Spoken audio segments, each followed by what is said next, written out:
এবার আমি আহ্বান জানাবো ডক্টর সরপ্রসাদ ঘোষ মহাশয়কে। সংস্কৃতি আর একটা থাকে আপনার শিক্ষা। এই চতুর পায়ায় যদি আপনি বিষয়টিকে ভাগ করেন, দেখবেন মা যেমন পঞ্চ ব্যঞ্জন রেঁধে রাখে, এবং ভাতের সঙ্গে মা নিরামিষ তরকারি রেঁধেছে, মাছ রেঁধেছে, মাংস রেঁধেছে, পায়েস মিষ্টি রেঁধেছে। যার যেটা ভাল লাগে প্রথমে সে তার দিকে নজর যায়। যার মিষ্টি ভাল লাগে তার পায়েসের দিকে নজর যায়, যার মাছ ভাল লাগে মাছের দিকে যায়, যার মাংস ভাল লাগে মাংসের দিকে যায়। সেরকম আমাদের মনের মধ্যে একটা বোধ কাজ করে। সেই বোধটা যত জাগ্রত হয়, বড় হয়, তখন যে সমস্ত পৃথিবীটা অর্থের একটা বিরাট সাম্রাজ্য হিসাবে দেখতে চায়, সে অর্থনৈতিক ব্যাখ্যাতে আবিষ্ট হয়। যে সমস্ত পৃথিবীটা রাজনৈতিক দেনা পাওনার মধ্যে দিয়ে, জেতা হারার মধ্যে দিয়ে দেখতে চায়, তার কাছে রাজনীতিটা প্রধান হয়। যে সমস্ত পৃথিবীটা নীতির উপর দেখতে চায়, তার কাছে ধর্ম সংস্কৃতিটা প্রধান হয়। আর যে সমস্ত পৃথিবীটা বোধের মধ্যে দিয়ে দেখতে চায়, তার কাছে বিদ্যাটা প্রধান হয়। আমাদের হিন্দু ধর্মশাস্ত্রে দেখবেন চতুর মার্গ আছে: জ্ঞান মার্গ, কর্মযোগ, জ্ঞান যোগ, প্রেম যোগ, রাজযোগ। এই চতুর মার্গ আছে ঈশ্বরের কাছে পৌঁছানোর। সেই রকম আমাদের এই যে চারটে পায়া মধ্যে কোন পায়াটা কার বিধি মন্দিরে নাড়া দেবে, সেটা কিন্তু একেবারে ঈশ্বর প্রদত্ত। এবার আমাদের এই বঙ্গদেশে দীর্ঘদিন ধরে কমিউনিস্ট রাজত্ব ছিল, 34 বছর ধরে। 34টাও যদি শুধরে নেওয়া হয় 37 বছর ধরে, কারণ 67 থেকে 70 কমিউনিস্ট রাজত্ব ছিল। এই 35 বছর ধরে যারা রাজত্ব করেছে, তারা আমাদের অস্থি মজ্জায় তন্তুতে তন্তুতে একটা শিক্ষা দিয়েছে যে সারা বঙ্গদেশকে দেখতে হবে কিসের দৃষ্টিতে? না, দেখতে হবে অর্থনৈতিক বিকাশের দৃষ্টিতে। আর কি হয়েছে, যত আপনি দেখবেন বালিকে এরকম আঁকড়ে ধরতে চান, বালি হাত দিয়ে বেরিয়ে যায়। সেরকম বাঙালি যত ধর্ম সংস্কৃতি ছেড়ে, তার প্রাচীনকে ছেড়ে, ভুলতে পারি বাবার নাম ভুলবো না তো ভিয়েতনাম করতে গেছে, তত বালি হাত থেকে বেরিয়ে গেছে, অর্থে সঙ্গীন দশা হয়েছে, বঙ্গের অর্থ ভূপতিত হয়েছে, বাঙালি বিশ্ব হয়েছে। কেন? যদি আপনি অর্থনীতিকে শাস্ত্র থেকে বার করে আনেন, তাহলে সমৃদ্ধি আসবে না। যে জায়গায় ভারতবর্ষ স্বাধীন হয়েছিল, পশ্চিমবঙ্গ ভারতবর্ষের জিডিপির 25%, মানে 1/4 জিডিপি ভারতবর্ষের পশ্চিমবঙ্গ থেকে। আর যেদিন কমিউনিস্ট পার্টি ছেড়ে চলে গেল, সেদিন সেটা কমতে কমতে 4%। আজকেও 4%ই আছে, 1% বাড়েও নি কমেও নি। এইবার আপনি যদি আর্থিক উন্নতি করতে চান, তাহলে সবচেয়ে প্রথম কি দরকার? আপনার দেশটা সুরক্ষিত কিনা। দেশটা যদি অসুরক্ষিত হয়, কোনো অর্থনীতির যারা ব্যাপারী, তারা এখানে অর্থ বিনিয়োগ করবে না।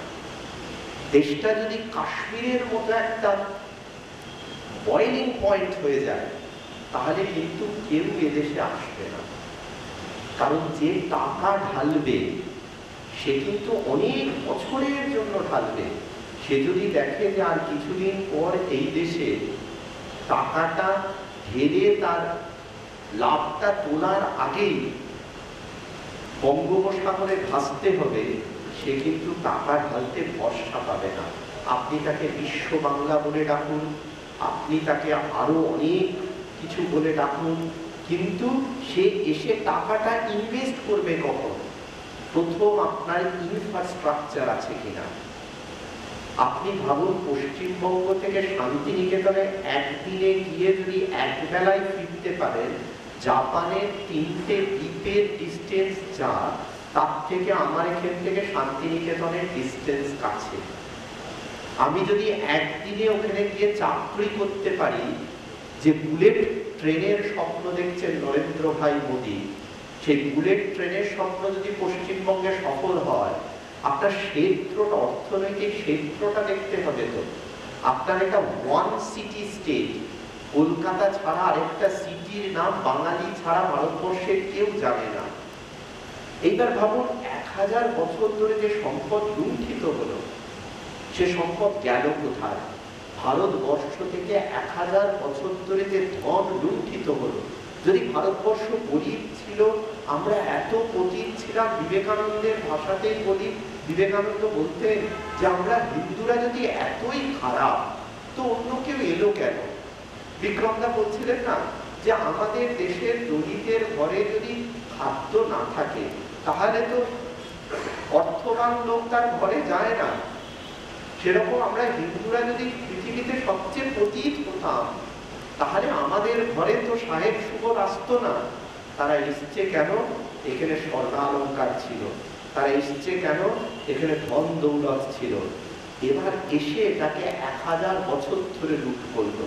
সমুদ্রগুপ্তের পতনের পর থেকে জওহরলাল নেহেরু শপথ নেবার আগে পর্যন্ত এই যে দীর্ঘকাল ভারতবর্ষ পরাধীন ছিল, এই যে লুণ্ঠিত সম্পদ গেল কোথায়? এই লুণ্ঠিত সম্পদ গেল IMF এ, এই লুণ্ঠিত সম্পদ গেল ওয়ার্ল্ড ব্যাংকে। আজকে ভারতবর্ষ যখন দিনহীন হয়ে ধার চাইতে যায় IMF থেকে, ওয়ার্ল্ড ব্যাংক থেকে, সেই অতীতের লুণ্ঠিত সম্পদ আপনি আবার ধার চেয়ে নিয়ে আসেন, আর আপনার দেশে সেই ধারের জন্য আপনি সুদ গোনেন, সেই সুদ আবার ফেরত দেন। আপনার টাকা আপনার কাছে আসছে ধার হিসাবে, আপনার সেই ধারের উপর আপনি ধার শোধ দিচ্ছেন। এই দুর্বিষহ অবস্থা কেন? তার কারণ আপনি ঐক্যবদ্ধ নন। আমাদের বুদ্ধ অনেকদিন আগে শিখিয়েছিলেন কি, বুদ্ধাং শরণং গচ্ছামি তো বটেই, ধর্মং শরণং গচ্ছামি তো বটেই, তার সঙ্গে তিনি শিখিয়েছিলেন সংঘম শরণং গচ্ছামি, সংঘ শক্তি আমাদের দুর্বল। প্রণবানন্দজি বলছেন যে হিন্দুর এত গুণ, সে মুখ খুললে অমৃত ঝরে পড়ে, তার চোখের দিকে তাকালে ধ্যান করতে ইচ্ছে করে, কিন্তু সেই জাতি ক্রমশ বিলীন হতে চলেছে কেন? কারণ সে সংঘবদ্ধ নয়। তাই এই সংঘ শক্তিকে যারা শক্তিশালী করছে, বিবেকানন্দ বলছে নতুন ভারতবর্ষের ক্ষেত্রে সে ভিত্তিপ্রস্তর স্থাপন করছে। জ্ঞান আমাদের আছে, অর্থ আমাদের ছিল, ভক্তি আমাদের আছে, রাজত্ব আমরাও করেছি, কিন্তু আমাদের মধ্যে যার জন্য আমরা সব হারিয়েছি, সেটা হচ্ছে আমাদের মধ্যে ঐক্যের অভাব ছিল। আমি ব্রাহ্মণ, আমি ক্ষত্রিয়, আমি বৈশ্য, আমি শূদ্র, এই ঐক্যের অভাবের জন্য আমাদের মধ্যে ভূত এসে প্রবেশ করলো, আর আমাদের ভবিষ্যৎ আমাদের কাছ থেকে হারিয়ে গেল। তাই সংঘের মধ্যে দিয়ে কি এই ঐক্যকে পুনরায় আমাদের মধ্যে নিয়ে আসা। আজকে যারা ভারতবর্ষকে সামাজিকভাবে ব্যাখ্যা করছে, সাহেবদের কাছ থেকে আমরা সে ব্যাখ্যা শিখেছি। সাহেবরা কি শিখিয়েছে? আমাদের গোটা হিন্দু ধর্ম ব্রাহ্মণ্যবাদী, বলছে সমস্ত হিন্দু সংস্কৃতি ব্রাহ্মণ্যবাদী। দুঃখের বিষয় হচ্ছে এটা তারা শিখিয়েছিলেন কেন? যে আমরা সমস্ত হিন্দু যদি ভাবি যে সবটাই ব্রাহ্মণ্যবাদী, তাহলে বিশাল হিন্দু অব্রাহ্মণ সমাজকে কনভার্ট করাটা সহজ হয়ে যায়। অরুন্ধতী রায় বলছে, কমিউনিস্টরা বলছে, এইবার আপনি চোখ বন্ধ করে নিন। ভারতবর্ষে যখন মুসলমান আসেনি, খ্রিস্টান আসেনি, জৈন আসেনি, বুদ্ধ জন্মায়নি, তখন ভারতবর্ষে রামায়ণ লেখা হয়েছে। কে লিখলেন? বাল্মীকি লিখলেন। বাল্মীকিকে দলিত সম্প্রদায়, বাল্মীকি সম্প্রদায় উত্তরপ্রদেশের যে শিডিউল কাস্ট শিডিউল ট্রাইবের যে লিস্ট আছে তার মধ্যে পড়ে। সেই বাল্মীকির ধ্যানে রঘুবীর প্রতিভাত হলেন। তাহলে দলিতের ধ্যানে রঘুবীর প্রতিভাত হলেন। সেই রঘুবীরও ব্রাহ্মণ, ক্ষত্রিয়। আর সমগ্র রামায়ণ জুড়ে যার বিরুদ্ধে লড়াই হলো তিনি কে না রাবণ, ব্রাহ্মণ। তাহলে যখন আপনি রামকে নিয়ে এগোচ্ছেন তখন কি আপনি ব্রাহ্মণ্যবাদী? আপনাকে শেখানো হলো, আপনি শিখলেন, আপনি ভাবলেন এবং ভেবে আপনি আপনার স্বধর্মের প্রতি অকারণে রাগ করলেন। একইভাবে আপনি মহাভারতের দিকে তাকান। ভারতের প্রথম প্রধানমন্ত্রী কে? বিদুর। বিদুর কি? দাসী পুত্র। তাহলে ভারতের প্রথম প্রধানমন্ত্রী কে? শূদ্র। মুসলমান আসেনি, খ্রিস্টান আসেনি, বৌদ্ধ আসেনি, পার্সি আসেনি। ভারতবর্ষের মহাভারতকে আপনি যখন পড়ছেন, মহাভারতকে 3 রীতি বলে। মহাভারতের ধর্মনীতিকে ধরে আছেন, মহাভারতের ধর্মনীতিকে ধরে আছেন শ্রীকৃষ্ণ। রাজনীতিকে কে ধরে আছেন? রাজনীতিকে ধরে আছেন বিদুর। আর কূটনীতিকে কে ধরে আছেন? কূটনীতিকে ধরে আছেন শকুনি। এই 3 নীতির লড়াই, ধর্মনীতি, রাজনীতি আর কূটনীতির লড়াই। সেখানে রাজনীতিকে ধরে আছেন কে? মহামতি বিদুর। মহামতি বিদুর কে না? দাসী পুত্র। শ্রীকৃষ্ণের পরে সবচেয়ে পণ্ডিত ব্যক্তিকে? বিদুর, দাসী পুত্র। তাহলে আমাদের সমস্ত সংস্কৃতি ব্রাহ্মণ্যবাদী। আমাদের কমিউনিস্টরা বলছে, অরুন্ধতী রায় বলছে, আমাদের যারা জানে না সাহেবরা আমাদের মধ্যে ভাগ করার জন্য বলছে। আমরা ভাবছি যে আমাদের সংস্কৃতি ব্রাহ্মণ্যবাদী। আরো চলে আসছি, আমাদের 3টে সর্বভারতীয় রাজবংশ বলা হয়। নন্দ বংশ, মৌর্য বংশ এবং গুপ্ত বংশ। নন্দ বংশ হচ্ছে শূদ্র বংশ, মৌর্য বংশ শূদ্র বংশ, গুপ্ত বংশ বৈশ্য বংশ। 3টে প্রধান হিন্দু রাজবংশের মধ্যে একটাও ব্রাহ্মণ নয়, একটাও ক্ষত্রিয় নয়। আমরা ব্রাহ্মণ্যবাদী। ব্রাহ্মণ যে গায়ত্রী মন্ত্র জপ করে, ওম ভূর্ভুবস্ব তৎসবিতুর বরেণ্যং ভর্গো দেবস্য ধীমহি ধিয়ো ইয়ো ন প্রচোদয়াৎ, ওম, সেই ব্রাহ্মণের গায়ত্রী মন্ত্রটা ব্রাহ্মণের লেখা নয়। বিশ্বামিত্র ব্রাহ্মণ ছিলেন না। আমরা যে দধিচিকে নমস্কার করি, দধিচি শূদ্র ছিলেন। যে অগস্ত্যকে বলা হয় অগস্ত্য দক্ষিণ ভারতের স্রষ্টা, সেই অগস্ত্য শূদ্র ছিলেন। আমরা ব্রাহ্মণ্যবাদী। আমাদের নিজেদের দিকে দৃষ্টিপাত করা উচিত। আমাদের অনেক ভুল বোঝানো হয়েছে, ইচ্ছাকৃতভাবে ভুল বোঝানো হয়েছে। হিন্দু যাতে স্বধর্মের প্রতি তার সহানুভূতি হারায় তার জন্য বলা হয়েছে। আমাদের স্বামী বিবেকানন্দকে বলা হতো শূদ্র সন্ন্যাসী। যিনি নব হিন্দু ধর্মের জনক, সেই স্বামী বিবেকানন্দকে পাতার পর পাতায় লেখায় বলা হয়েছে আপনি শূদ্র সন্ন্যাসী, কারণ বিবেকানন্দ ব্রাহ্মণ ছিলেন না। যে প্রণবানন্দ ভারত সেবাশ্রমের প্রতিষ্ঠা করলেন তিনি অব্রাহ্মণ। যে বিবেকানন্দ রামকৃষ্ণ মিশনের প্রতিষ্ঠা করলেন তিনি অব্রাহ্মণ। যে অভয়চরণ ইস্কন প্রতিষ্ঠা করলেন তিনি অব্রাহ্মণ। ইচ্ছে করে ব্রাহ্মণ্যবাদী বলে সমস্ত ব্রাহ্মণকে ধ্রুমায়িত করার চেষ্টা হয়। তাহলে আমরা ব্রাহ্মণের বিরোধী নই। শ্রীরামকৃষ্ণকে আমরা যখন প্রণাম করি, মন প্রাণ থেকে প্রণাম করি, তিনি ব্রাহ্মণ শ্রেষ্ঠ। যখন শ্রী চৈতন্য মহাপ্রভুকে প্রণাম করি, তিনি ব্রাহ্মণ শ্রেষ্ঠ। তাই বিবেকানন্দ তার স্বদেশ মন্ত্রে বলছেন, ব্রাহ্মণ ভারতবাসী, চণ্ডাল ভারতবাসী, আমার রক্ত আমার ভাই। আমার তো বিরোধের দরকার নেই, সমগ্র হিন্দু সমাজকে এক করতে হবে। ব্রাহ্মণ সেখানে থাকবে, কায়স্থ থাকবে, সদ্গোপ থাকবে, নাপিত থাকবে, তাঁতি থাকবে, দলিত থাকবে, নবশূদ্র থাকবে, সবার পরশে পবিত্র করায় তীর্থ নিরে।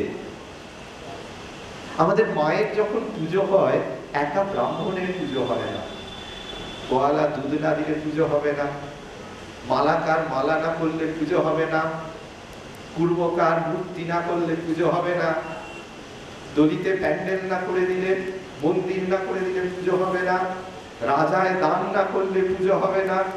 তো সবার পরশে পবিত্র করা, মন্দিরে সকলের পরশ থাকে, তাই জন্য কি মহাপুজো বলা হয়। আর সেই মহাপুজোয় দাঁড়িয়ে কি বলা হলো, যে মা দুর্গা নাকি আর্য, আর বলা হলো অসুরকে নাকি তিনি 3 দিন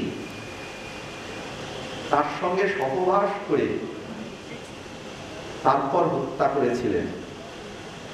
জওহরলাল নেহেরু বিশ্ববিদ্যালয়ে দাঁড়িয়ে স্বাধীনতার এতদিন পরে আমাদের শুনতে হচ্ছে যে আমাদের আরাধ্যা, যাকে আমরা বলি আয়ু দেহি যশো দেহি ভাগ্যং ভগবতী দেহিনে পুত্রং দেহি ধনং দেহি সর্বাং কামানিষ্ঠ দেহিনে হরো পাপ হরো ক্লেশ হরো রোগ হরম প্রিয়ে, তাকে এই ভাষায় আক্রমণ করা হচ্ছে এবং সেই আক্রমণকে বাক স্বাধীনতা বলে সমর্থন করা হচ্ছে।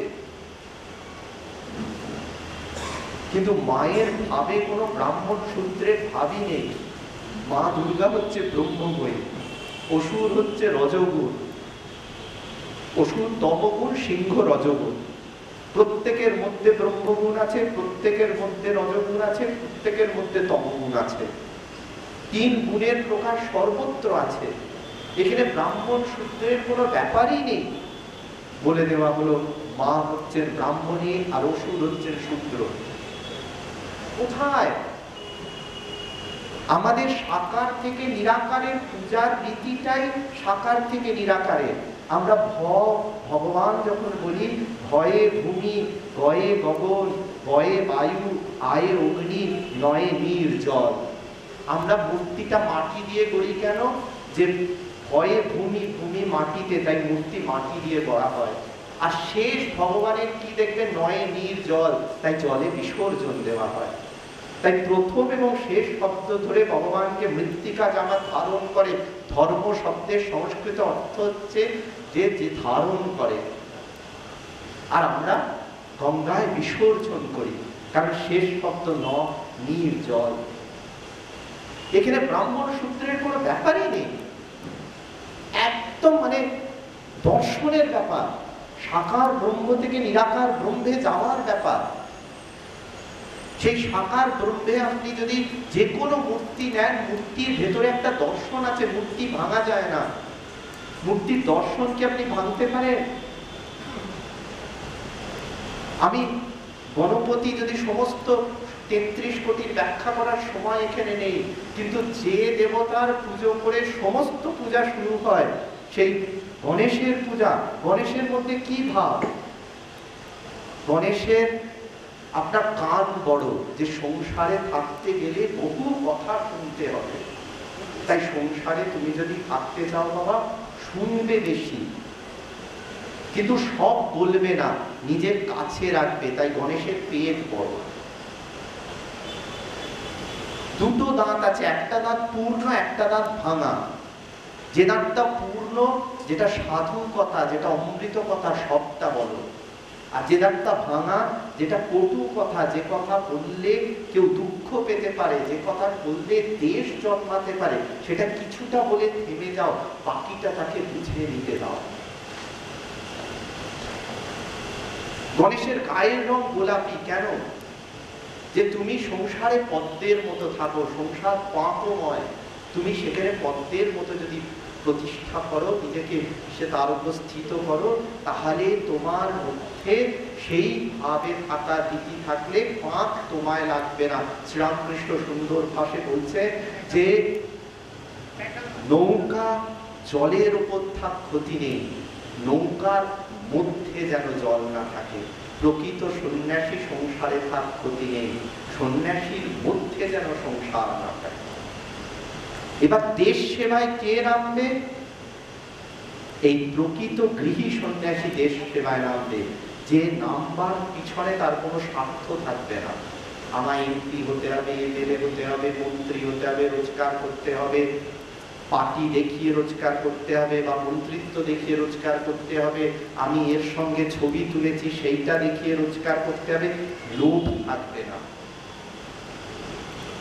সেই লোভহীন ভাবে থাকতে হবে, তাহলে দেশ সেবা করা যাবে।